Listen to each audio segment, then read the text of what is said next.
ಕ್ರಿಸ್ತನನ್ನು ಪ್ರತಿಫಲಿಸುವಂತೆ ನಿಮ್ಮ ಆತ್ಮಗಳನ್ನು ವಾಕ್ಯದಲ್ಲಿ ಬಲಪಡಿಸುವ ಅನುದಿನದ ಧ್ಯಾನ. ಇಂದಿನ ಧ್ಯಾನದ ಶೀರ್ಷಿಕೆ ದುರ್ಬಲತೆ ಉಂಟಾದಾಗ ದೇವರನ್ನು ನಂಬುವುದು.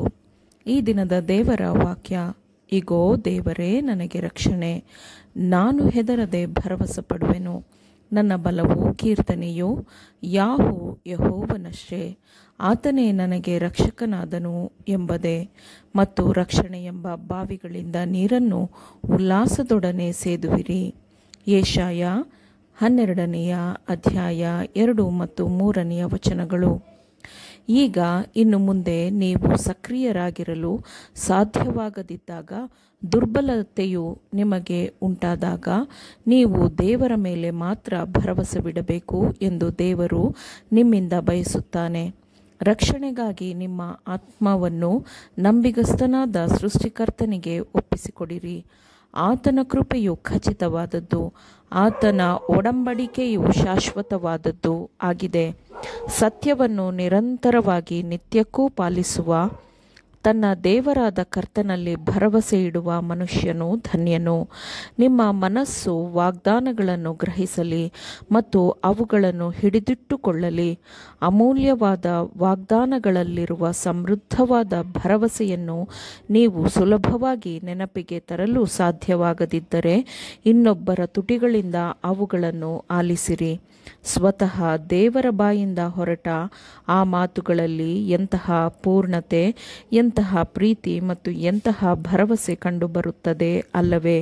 ಆ ಮಾತುಗಳು ದೇವರಿಗೆ ತನ್ನ ಮಕ್ಕಳ ಮೇಲೆ ಇರುವ ಕೃಪೆ, ಪ್ರೀತಿ ಮತ್ತು ಆರೈಕೆಯ ಆಸಕ್ತಿಯನ್ನು ಪ್ರಕಟಪಡಿಸುತ್ತದೆ. ಯೆಹೋವ ಕನಿಕರವೂ ದಯೆಯೂ ಉಳ್ಳ ದೇವರು, ದೀರ್ಘಶಾಂತನೂ ಪ್ರೀತಿಯೂ ನಂಬಿಕೆಯೂ ಉಳ್ಳವನು, ಸಾವಿರಾರು ತಲೆಗಳವರೆಗೂ ದಯೆ ತೋರಿಸುವವನು, ದೋಷಾಪರಾಧಗಳನ್ನು ಕ್ಷಮಿಸುವವನು ಎಂದು ವಾಕ್ಯವು ಹೇಳುತ್ತದೆ. ತನ್ನ ಬಳಲುತ್ತಿರುವ ಮಕ್ಕಳ ಬಗ್ಗೆ ಕರ್ತನು ಕರುಣಾಪೂರ್ಣನಾಗಿದ್ದಾನೆ. ಆತನ ಕ್ಷಮೆಗೆ ಮೀರಿದ ಪಾಪಗಳು ಯಾವುವು? ಆತನು ಕೃಪಾಪೂರ್ಣನೂ ಆಗಿರುವುದರಿಂದ ತನ್ನ ಮಕ್ಕಳನ್ನು ಖಂಡಿಸುವುದಕ್ಕಿಂತ ಹೆಚ್ಚು ಅವರನ್ನು ಕ್ಷಮಿಸಲು ಸದಾ ಸಿದ್ಧನಿರುತ್ತಾನೆ ಮತ್ತು ಹೆಚ್ಚು ಸಂತೋಷಪಡುತ್ತಾನೆ. ಆತನು ದಯಾಳುವಾಗಿದ್ದಾನೆ, ನಮ್ಮಲ್ಲಿ ಯಾವಾಗಲೂ ತಪ್ಪುಗಳನ್ನು ಹುಡುಕುವುದಿಲ್ಲ. ಆತನು ನಮ್ಮ ದುರ್ಬಲತೆಯನ್ನು ತಿಳಿದಿದ್ದಾನೆ, ನಾವು ಕೇವಲ ಧೂಳು ಎಂದು ಅವನು ನೆನಪಿಸಿಕೊಳ್ಳುತ್ತಾನೆ. ಆತನು ತನ್ನ ಕೃಪೆ ಮತ್ತು ಕರುಣೆಗಳಿಂದ ನಮ್ಮ ಹಿನ್ನಡೆಗಳನ್ನು, ದುರ್ಬಲತೆಗಳನ್ನು ಸರಿಪಡಿಸುತ್ತಾನೆ.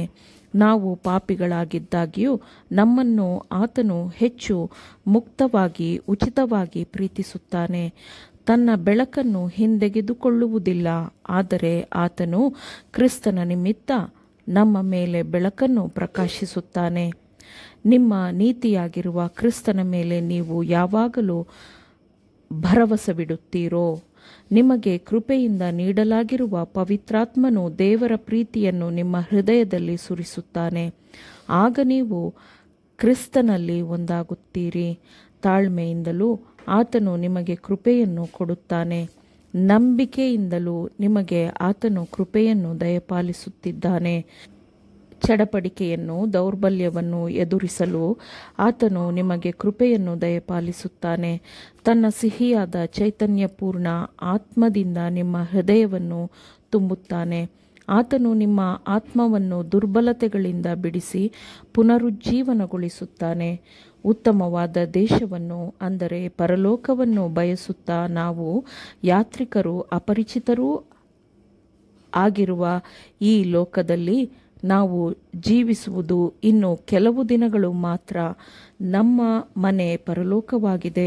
ಆದುದರಿಂದ ದೇವರ ಮೇಲೆ ನಿಮ್ಮ ಆತ್ಮದ ಭರವಸೆ ಇರಲಿ. ನಿಮ್ಮ ಎಲ್ಲ ಹೊರೆಗಳನ್ನು ಆತನ ಮೇಲೆ ಹೊರಿಸಿರಿ. ನಿಮ್ಮ ಹೃದಯವು ಎಷ್ಟು ಬಾರಿ ರಕ್ಷಕನ ಮುಖದ ಸೌಂದರ್ಯದಿಂದ ಸ್ಪರ್ಶಿಸಲ್ಪಟ್ಟಿದೆ ಅಲ್ಲವೇ? ಆತನ ಗುಣಸ್ವಭಾವದ ಸೌಂದರ್ಯದಿಂದ ನಿಮ್ಮ ಹೃದಯವು ಎಷ್ಟು ಬಾರಿ ಚೈತನ್ಯಗೊಂಡಿದೆ ಅಲ್ಲವೇ?